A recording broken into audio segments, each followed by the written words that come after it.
appreciate the question about the charter schools, and I think it's important to really point out two things in regard to it. The first thing is, the charter schools for years didn't have any real government, accountability or any real knowledge of how well they were doing. They were coming in like they were a miracle fix and setting up, and in some cases they were fantastic, in other cases they weren't so great.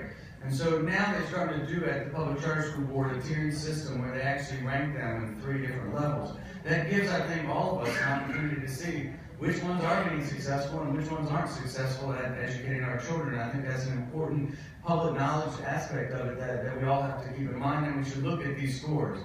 The second part of the question, I think, is a really, really important issue that you raised, the funding levels. So for years and years and years, what we've done is we've given DCPS a chunk of money to try to make up for it when there was the traditional exiting from the charter system back into DCPS sometime around now, right? December, January time.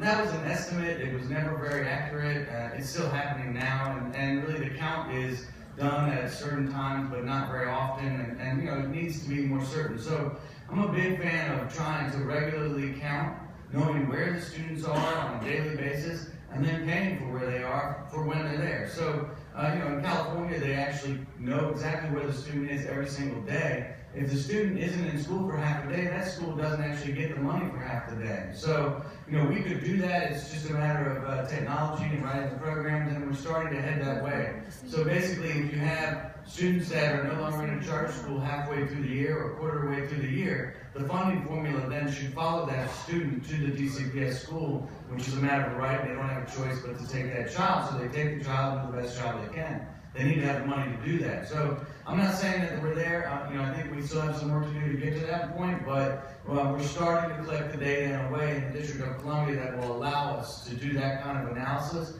and so we can actually get the money in the hands of the people that are actually taking care of our children on a daily basis.